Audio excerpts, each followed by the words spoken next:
વલસાડ જિલ્લાના બિસ્માર થઈ ગયેલ માર્ગો બાબતે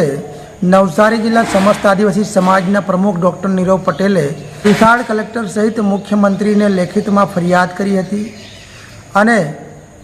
બિસ્માર થઈ ગયેલ માર્ગો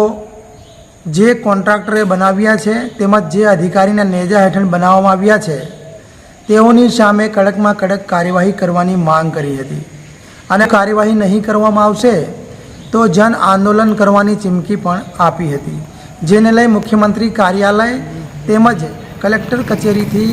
ડૉક્ટર નીરવ પટેલને સમજાવવા માટે પોલીસ વિભાગને જાણ કરવામાં આવ્યું હતું અને પોલીસ વિભાગે ડૉક્ટર નીરવ પટેલને જન આંદોલન ન કરવા માટેનું સમજણ આપ્યું હતું, જેથી વ્યથિત થયેલ ડૉક્ટર નીરવ પટેલે પોતાની વેદના વ્યક્ત કરી હતી। મીડિયા સામે પોતાની વેદના વ્યક્ત કરતા નવસારી જિલ્લા સમસ્ત આદિવાસી સમાજના પ્રમુખ ડૉક્ટર નીરવ પટેલે શું કહ્યું, આવો તેમને સાંભળીએ। નમસ્કાર મિત્રો, મારું નામ ડૉક્ટર નીરવ ગુલાભાઈ પટેલ। હવે આજે હું આપની સમક્ષ એક સંવેદનશીલ મુદ્દો લઈને આવી રહ્યો છું કે અત્યારે ગયા જે જુલાઈ મહિનાની 22 તારીખે મેં વલસાડ જિલ્લા કલેક્ટર શ્રી, મુખ્યમંત્રી શ્રી ગુજરાત રાજ્ય અને જિલ્લા પોલીસ અધિક્ષક શ્રી વલસાડ જિલ્લાને અનુલક્ષીને વલસાડ જિલ્લાના જે બિસ્માર રોડ છે તેને તાત્કાલિક રિપેરિંગ કરવા માટે અને જે લોકો ખરાબ રોડ માટે જવાબદાર છે એવા અધિકારીઓ અને કોન્ટ્રાક્ટરો વિરુદ્ધ કડકમાં કડક કાયદાકીય પગલાં લેવા માટે એક પત્ર લખેલો હતો, જેના પત્રના સંદર્ભમાં મુખ્યમંત્રી શ્રીનું કાર્યાલય, કલેક્ટર શ્રી વલસાડ જિલ્લાનું કાર્યાલયમાંથી એક પત્ર આવે છે કે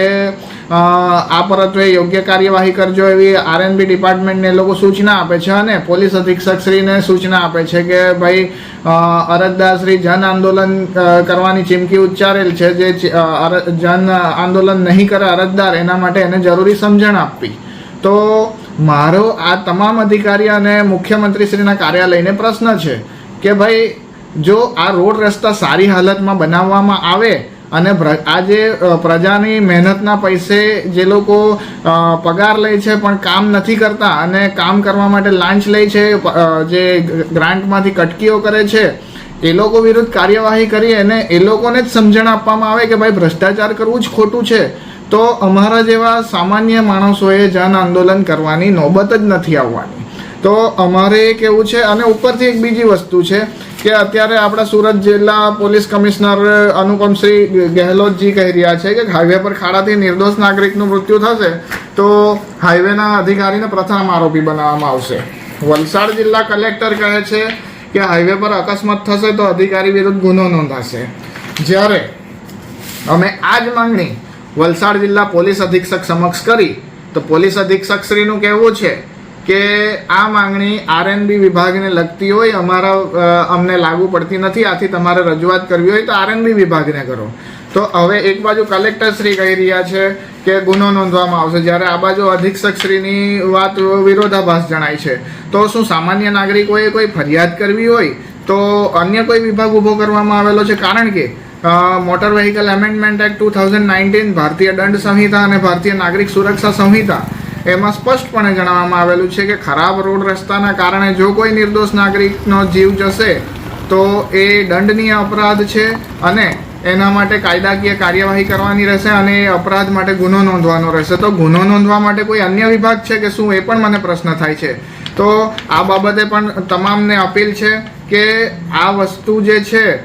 તમામ અધિકારીઓ ધ્યાને લઈ અને આ ખરાબ રસ્તાનો પ્રશ્ન કાયમી છે, આ વર્ષનો જ નથી, તો શું કામ આ વસ્તુને લઈને કેટલાય લોકોએ પોતાનો નિર્દોષ નાગરિકોએ પોતાનો જીવ ગુમાવવો પડે।